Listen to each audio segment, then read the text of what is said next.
Hello दोस्तों, नमस्कार। स्वागत है आपका हमारे YouTube channel Uttarakhand GK very easy tricks में। और आज की इस वीडियो में हम उत्तराखंड का समग्र राजनीतिक इतिहास डॉक्टर अजय सिंह रावत जी की पुस्तक से वन लाइनर सीरीज पार्ट 5 के बारे में पढ़ने वाले हैं। इससे पहले दोस्तों इस सीरीज में आपको मैं 4 वीडियो प्रोवाइड करा चुका हूं और 3 वीडियो के लिंक मैंने आपको प्रीवियस वाले दिए थे। वो सभी वीडियोज आप लोगों ने देख ली होंगी और आज उससे आगे के महत्वपूर्ण प्रश्नों के बारे में हम बात करने वाले हैं, जो कि आपके आगामी एग्जाम हेतु इंपॉर्टेंट हो सकते हैं। और दोस्तों वीडियो पसंद आती है वीडियो को लाइक जरूर करें, कमेंट जरूर करें और अपने दोस्तों के साथ में भी जरूर शेयर करें। और वन लाइनर के बेसिस पे हम इन पार्ट्स को पढ़ते हुए चल रहे हैं, तो आप भी अच्छी तरीके से इनको रिवीजन कर लें। और डिटेल्स में आपको पढ़ना है तो आप प्लेलिस्ट में जाके डिटेल वाली वीडियोज भी देख सकते हैं। तो चलिए शुरू करते हैं आज की इस वीडियो को। और आज की इस वीडियो में हमने उत्तराखंड के ऐतिहासिक काल से संबंधित कुलिंद राजवंश, कार्तिकेयपुर राजवंश या उसके मध्यकालीन जो हमारे बीच में हर्ष के पश्चात में कुछ चीजें जो हुई थी उनके प्रश्नों के बारे में बात करेंगे। चलिए शुरू करते हैं आज की इस वीडियो को। आज का हमारा पहला प्रश्न है, उत्तराखंड पर शासन करने वाली प्रथम राजनीतिक शक्ति कौन सी थी? तो उत्तराखंड पर शासन करने वाला प्रथम राजनीतिक राजवंश या प्रथम राजनीतिक शक्ति थी कुलिंद राजवंश। ठीक है, तो वही प्रश्न है, उत्तराखंड पर शासन करने वाला पहला राजवंश कौन सा था? कुलिंद राजवंश था। कुलिंद राजवंश का संस्थापक कौन था दोस्तों? सुबाहु कुलिंद राजवंश का संस्थापक था। कौन? सुबाहु। और सुबाहु की राजधानी कहाँ थी? सुबाहुपुर थी। सुबाहुपुर। और इसी सुबाहुपुर को श्री क्षेत्र के नाम से भी जाना जाता था। और सुबाहुपुर या श्री क्षेत्र की पहचान कहाँ से की जाती है? वर्तमान के श्रीनगर से इसकी पहचान की जाती है, श्रीनगर से। ठीक है, तो कुलिंद राजवंश के संस्थापक सुबाहु की राजधानी सुबाहुपुर या श्रीपुर कहाँ स्थित थी? श्रीनगर में स्थित थी। और इसे उत्तराखंड का प्रथम राजनीतिक राजवंश या प्रथम राजनीतिक शक्ति के रूप में भी जाना जाता है। और अशोक के कालस्य अभिलेख में कुलिंदों को किसके अधीन बताया गया है? तो मौर्यों के अधीन बताया गया है। अगला प्रश्न हमारा वही है कि उत्तराखंड पर शासन करने वाली प्रथम राजनीतिक शक्ति कुलिंद किसके समकालीन थे? तो मौर्यों के समकालीन थे। यह अशोक के कालसी शिलालेख से हमें पता चलता है। और इस क्षेत्र में अशोक के कालसी अभिलेख से हमें ज्ञात होता है कि इस क्षेत्र के निवासियों के लिए पुलिंद शब्द का प्रयोग किया गया है और इस संपूर्ण क्षेत्र के लिए अपरांत शब्द का प्रयोग किया गया है। कुलिंद सत्ता या कुलिंद शासकों के इतिहास का एकमात्र स्रोत क्या था? तो कुलिंद शासकों के इतिहास का एकमात्र स्रोत था उनकी मुद्राएं। क्या थी? उनकी मुद्राएं एकमात्र इसके इतिहास का स्रोत मानी जाती हैं। ठीक है, बाकी कुछ साहित्यिक स्रोतों से भी दोस्तों हमें कुलिंद राजवंश के बारे में पता चलता है, लेकिन वह कुलिंद राजवंश के खुद के साहित्यिक स्रोत नहीं है, जबकि अन्य साहित्यिक स्रोतों से हमें कुलिंद राजवंश के बारे में जानकारी मिलती है। ठीक है, तो कुलिंद वंश का जो हमें जिक्र मिलता है वास्तविक रूप में इसका कोई भी अपना अभिलेख नहीं मिलता है और ना ही इसका कोई अपना साहित्यिक स्रोत है, लेकिन अन्य साहित्यिक स्रोत या फिर अन्य चीजों से हमें कुलिंद राजवंश के बारे में पता चलता है। इसीलिए अगर आपसे प्रश्न पूछा जाता है कि कुलिंद राजवंश के इतिहास का एकमात्र स्रोत क्या माना जाता है, तो उनकी मुद्राएं मानी जाती हैं। अगला प्रश्न है, कुलिंद वंश का सबसे शक्तिशाली शासक कौन था? तो अमोद्यभूति को कुलिंद राजवंश के सर्वाधिक शक्तिशाली शासक के रूप में भी जाना जाता है और अमोद्यभूति के शासनकाल को ही कुलिंदों का स्वर्णिम काल कहा जाता है। तो कुलिंदों का स्वर्णिम काल किसके शासनकाल को कहा जाता है? तो अमोद्यभूति के शासनकाल को ही कहा जाता है। कुलिंद राजवंश में मेनली दोस्तों 3 प्रकार की मुद्राएं चलती थी, अल्मोड़ा प्रकार की मुद्रा, अमोद्यभूति प्रकार की मुद्रा और छत्रेश्वर प्रकार की मुद्रा। और उत्तराखंड का पहला ऐसा राजवंश जिसकी हमें मुद्राएं प्राप्त हुई है कौन सा है? कुलिंद राजवंश ही है। तो ये सब प्रश्न आप अपने हिसाब से बनाते हुए चलेगा। उत्तराखंड का पहला राजवंश जिसकी हमें मुद्राएं प्राप्त हुई है कौन सा है? कुलिंद राजवंश है। और कुलिंद राजवंश का सबसे शक्तिशाली और महत्वपूर्ण और प्रतापी राजा था कौन? अमोद्यभूति। ठीक है, कुलिंद राजवंश की मुद्राएं हमें प्राप्त हुई है और इनके इतिहास का एकमात्र स्रोत इनकी मुद्राएं मानी जाती हैं। कुलिंदों की मुद्राएं रजत व ताम्र में हमें मिली हुई है। जो कुलिंदों की अल्मोड़ा प्रकार की मुद्रा है यह सबसे प्राचीन मुद्रा के रूप में जानी जाती है, जो कि ताम्र में मिली है हमें। दूसरा, अमोद्यभूति प्रकार की जो मुद्रा है दोस्तों, यह मुद्रा रजत और ताम्र दोनों में हमें मिलती है। ठीक है, और अमोद्यभूति प्रकार की मुद्रा में द्विलिपि मुद्रा में लिखे लेख मिले हैं, ब्राह्मी और खरोष्टी लिपि का प्रयोग इसमें किया जाता है। ठीक है, अमोद्यभूति की मुद्राएं पश्चिम में व्यास से लेकर अलगना तक तथा दक्षिण में सुनेती से लेकर के बेहट तक प्राप्त हुई है।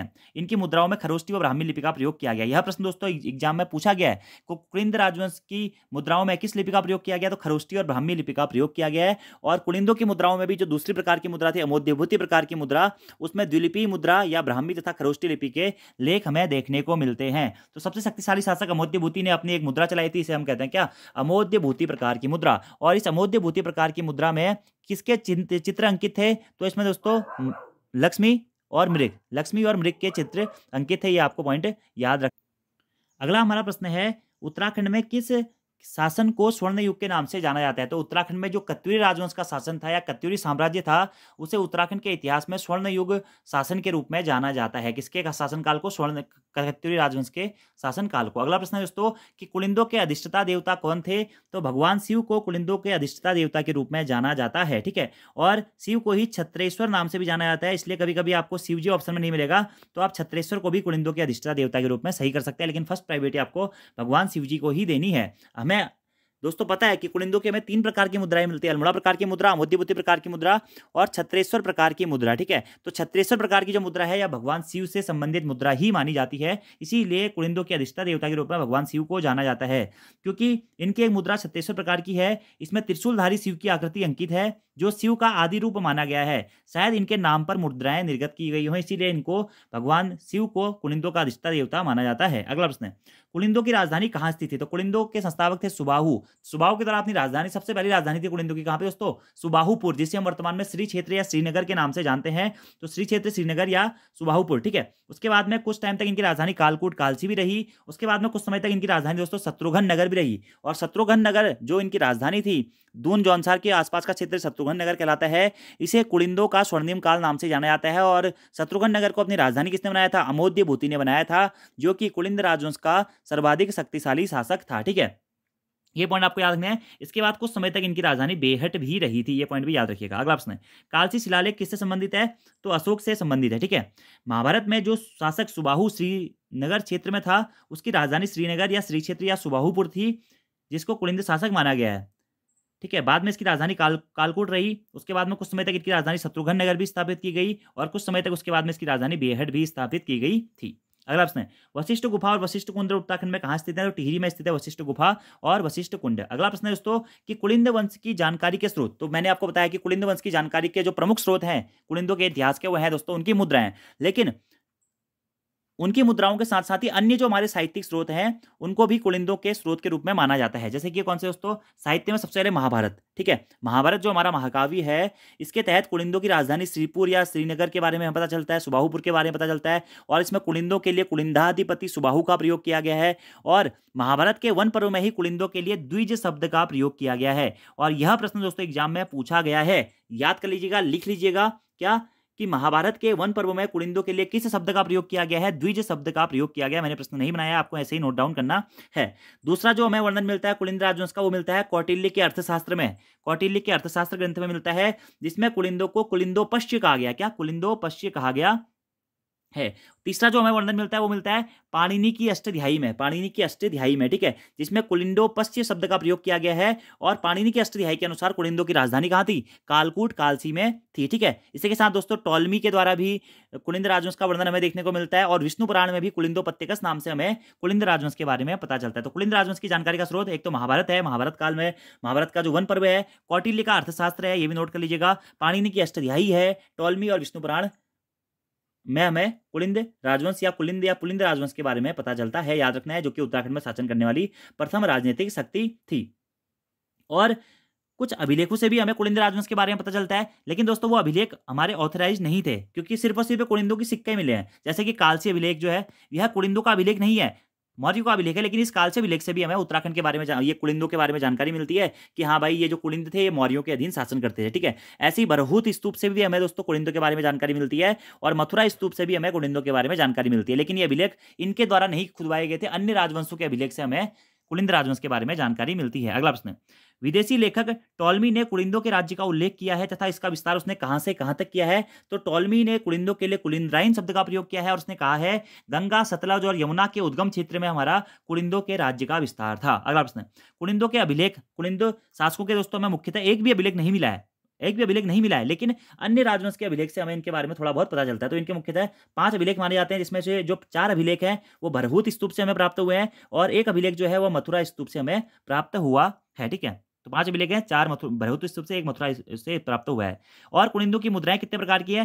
3 प्रकार की मुद्राएं। बहुत महत्वपूर्ण प्रश्न है दोस्तों, 3 प्रकार की मुद्राएं, अमोद्यभूति प्रकार की मुद्रा, अल्मोड़ा प्रकार की मुद्रा और छत्रेश्वर प्रकार की मुद्रा। छत्रेश्वर प्रकार की मुद्रा, ये 3 प्रकार की इनकी मुद्राएं थी। ठीक है, जिसमें अमोद्यभूति प्रकार की मुद्राएं दोस्तों सबसे प्रमुख मुद्राएं मानी जाती है, क्योंकि इसमें द्विलिपि में लिखे गए लेख मिले हैं। ताम्र और रजत धातु की मुद्रा का प्रयोग किया गया। महाराजा धीराज इसके उपाधि का वर्णन किया गया कुलिंद राजा अमोद्य भूति के लिए, और ब्राह्मी तथा खरोष्टी लिपि में लिखा गया। क्या मतलब ब्राह्मी तथा खरोष्टी लिपि का प्रयोग हुआ है किसमें? अमोद्य भूति प्रकार की मुद्राओं में, जो कि बहुत महत्वपूर्ण है, ब्राह्मी और खरोष्टी, नोट कर लीजिएगा, ठीक है। बाकी छत्तीसवें प्रकार की मुद्रा, ये तांबे की मुद्रा थी, ठीक है, और भगवान शिव के नाम से या उनके जो अधिष्ठता देवता थे शिव के नाम से मुद्रा खुदवाई गई थी। और जो अल्मोड़ा प्रकार की मुद्रा थी, यह भी ताम्र धातु की मुद्रा थी, जिसमें कुलिंदोपश्य शब्द का प्रयोग किया गया था कुलिंदों के लिए, ठीक है। और कुलिंद जो हमारा राजवंश था वह किस प्रकार के था? तो व्यापार प्रधान जन थे, या व्यापार प्रधान जन के रूप में कुलिंदों को जाना जाता है, क्योंकि इनके द्वारा 3 जो महत्वपूर्ण मुद्राएं अपनी चलाई गई थी, ठीक है। आंतरिक जो व्यापार करते थे वस्तु विनिमय के माध्यम से करते थे। कुलिंद राजवंश किस प्रकार का राजवंश था? तो कुलिंद राजवंश दोस्तों हमारा प्रकृति पूजक राजवंश था। क्या? कुलिंद राजवंश, ये भी आपको पॉइंट डायरेक्टली नोट डाउन करना है। प्रकृति पूजक, शिव, माता पार्वती, सूर्य, प्रकृति देवी, इनकी ये पूजा करते थे कुलिंद राजवंश के लोग, ठीक है। और महाभारत में कुलिंदों को क्या कहा गया? द्विज कहा गया है। ये पॉइंट दोस्तों आपको डायरेक्टली नोट डाउन करनी है। अमोद्य भूति की मृत्यु के पश्चात उत्तराखंड में किसका शासन हुआ था? तो अमोद्य भूति की मृत्यु के बाद में ऐसा माना जाता है कि उत्तराखंड में शकों का शासन हो गया था। किसका? शकों का शासन हो गया था, ठीक है। कुछ टाइम में हम कहीं कहीं कुषाण भी पढ़ते हैं, कहीं कहीं शक भी पढ़ते हैं, तो शकों का यहाँ पे मुख्यतः शासन हो गया था। फिर शकों के पश्चात में यहाँ पे कुषाणों का भी अधिकार हो गया था।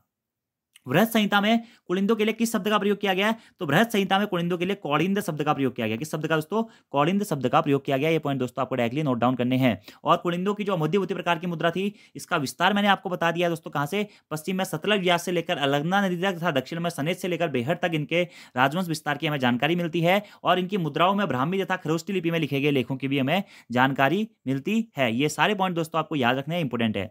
और एक और प्रश्न यहां से बन जाता है कि कुलिंदों की मूल भूमि क्या थी? कुलिंदों की मूल भूमि, तो यामुन प्रदेश यानी कि यमुना नदी के आसपास का क्षेत्र कुलिंदों की मूल भूमि हमारा माना जाता था। कुलिंदों की मूल भूमि माना जाता था। और अमोद्य भूति की मृत्यु के पश्चात इस क्षेत्र पर किसने? शकों ने अधिकार कर लिया था। और शकों के द्वारा ही यहाँ पे फिर शक संवत का प्रचलन किया गया, सूर्य मंदिरों और मूर्तियों का निर्माण किया गया। उसके बाद में शकों के बाद में यहाँ पे कुषाणों के द्वारा भी अधिकार कर लिया गया था। ये सारे पॉइंट दोस्तों आप लोगों को डायरेक्टली याद रखने हैं, एग्जाम में पूछे जा सकते हैं आपसे, ठीक है। और कुलिंदों के समकालीन उत्तराखंड में कौन कौन से राजवंश थे? तो कुलिंदों के समकालीन उत्तराखंड में 2 राजवंश थे। एक था हमारा औदुंबर राजवंश और दूसरा था दोस्तों क्या? यौधेय राजवंश। यौधेय राजवंश और औदुंबर राजवंश, ये 2 राजवंश थे जो कि कुलिंदों के समकालीन राजवंश के रूप में जाने जाते हैं उत्तराखंड में। औदुंबर राजवंश और यौधेय राजवंश, ठीक है। ये भी आपको डायरेक्टली नोट डाउन कर लेने हैं, ठीक है। अगले प्रश्न की बात करते हैं दोस्तों कि उत्तराखंड में शकों की जानकारी कहां से प्राप्त होती है?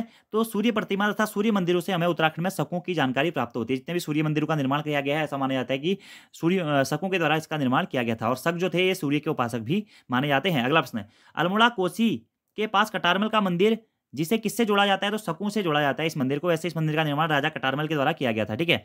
और इसी को गुणादित्य सूर्य मंदिर के नाम से भी जाना जाता है। कटारमल के सूर्य मंदिर को कहाँ है? अल्मोड़ा जनपद में स्थित है। प्रश्न पूछा गया, कटारमल का सूर्य मंदिर, उत्तराखंड का सबसे बड़ा सूर्य मंदिर कटारमल का सूर्य मंदिर कहाँ स्थित है? अल्मोड़ा जनपद में स्थित है। इसे गुणादित्य सूर्य मंदिर के नाम से भी जाना जाता है। इसका निर्माण किसने कराया था? कटारमल ने कराया था। और ये जो मंदिर है इसे शकों से जोड़ा जाता है। जो कत्यूरी वंश के शासक थे कौन? कटारमल, इनके द्वारा इस मंदिर का निर्माण किया गया था। पलेठी का की सूर्य प्रतिमा में हिंडोला खाल टिहरी से मिली है। तो पलेठी का सूर्य मंदिर कहाँ स्थित है? ये भी प्रश्न एग्जाम में पूछा जा चुका है। तो हिंडोला खाल टिहरी में ये स्थित है, ठीक है। देवप्रयाग विकासखंड में पलेठी का सूर्य मंदिर स्थित है। अगला प्रश्न, शकों के बाद उत्तराखंड में किसका शासन हुआ था? तो शकों के बाद में उत्तराखंड में दोस्तों कुषाणों का शासन हो गया था। किसका? कुषाणों का शासन हो गया था, ठीक है। और जो अल्मोड़ा प्रकार की मुद्राएं हैं वह किस संग्रहालय में रखी गई हैं? तो वो ब्रिटिश संग्रहालय में रखी गई दोस्तों। ये प्रश्न भी मैंने आपको बता दिया था। और महाभारत में कुलिंदों को द्विज कहा गया है। और कुलिंद नरेशों को कभी कभी दोस्तों द्विज श्रेष्ठ भी कहा गया, द्विज श्रेष्ठ भी कहा गया। ये पॉइंट भी दोस्तों मैंने आपको बता दिया था, ठीक है। इसी के साथ साथ ये मौर्यों के दिन शासन करते थे, ये पॉइंट भी मैंने आपको बता दिया था। और अल्मोड़ा सिक्कों से एक प्रश्न दोस्तों ये भी बन जाता है कभी कभी कि अल्मोड़ा सिक्कों से कितने कुलिंद नरेशों के नामों के बारे में पता चलता है? तो अल्मोड़ा के सिक्कों से 8 कुलिंद नरेशों के नामों के बारे में हमें पता चलता है। अधिष्ठता देवता कौन थे इनके? शिव थे, जिन्हें क्षत्रेश्वर नाम से भी जाना जाता था।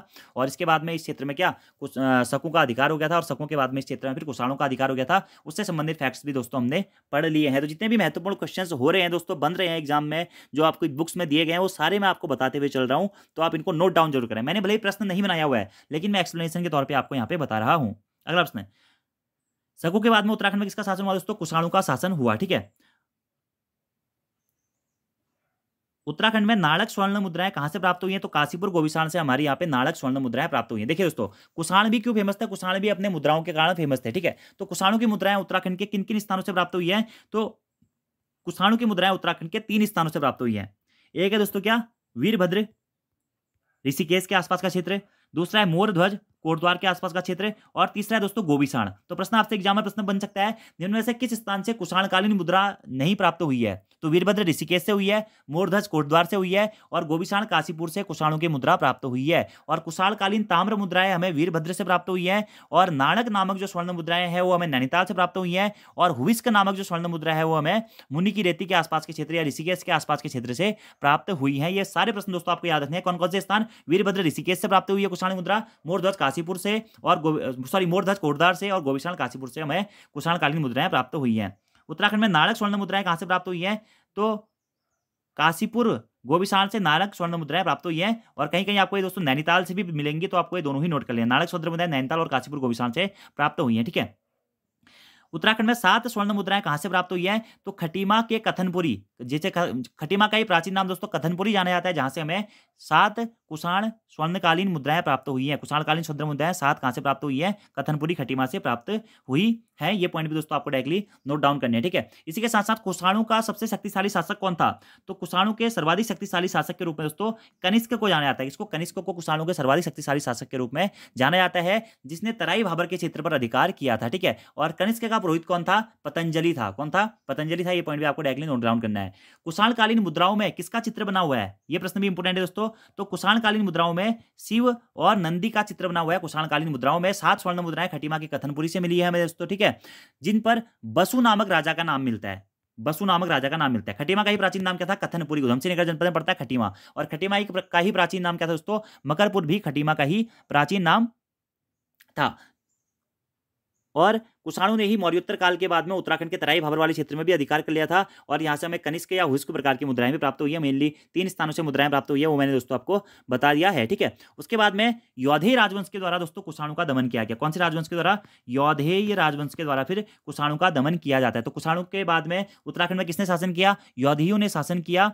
ये पॉइंट भी आप लोग नोट डाउन कर लीजिएगा दोस्तों। और आज की इस वीडियो को फिलहाल हम यहीं पे फिनिश करते हैं, क्योंकि आज हमने कुषाणों के बारे में और कुलिंद राजवंश के बारे में पढ़ लिया है। आगे आने वाली वीडियो जो रहेगी उसमें हम यौधेय के बारे में और उसके जो युगसैल के गोत्री वंश थे उनके बारे में, बाकी जौनसार बाबर में स्तार, वार्षगौन्य वंश, मित्र वंश, छगलेश वंश, यौधेय वंश, हर्ष के बाद मध्य हिमालय, थानेश्वर में वर्धन वंश, मौखरी वंश, छगलेश वंश, नाग वंश, ब्रह्मपुर राज्य, ये सारा हम अगले आने वाले पार्ट्स में कवरअप कर देंगे। और उसके बाद में फिर हम आगे बढ़ते चलेंगे। तो आज की वीडियो आपको कैसी लगी कमेंट बॉक्स में जरूर बताइएगा। वीडियो पसंद आती है वीडियो को लाइक जरूर करें, कमेंट जरूर करें, शेयर भी अपने दोस्तों के साथ में जरूर करें। और मैं आपको छोटी छोटी वीडियो दोस्तों इसीलिए दे रहा हूं ताकि आप लोग अच्छी तरीके से एक प्रॉपर तरीके से रिवीजन कर सकें। और दोस्तों अगर आप इसी प्रकार के क्वेश्चन प्रैक्टिस टेस्ट के फॉर्मेट में लगाना चाहते हैं तो प्ले स्टोर से हमारी एप्लीकेशन उत्तराखंड जीके वेरी जी ट्रिक को डाउनलोड करके भी लगा सकते हैं। तो आज की वीडियो में इतना ही दोस्तों। Thank you, thanks for watching video. See you next time. धन्यवाद।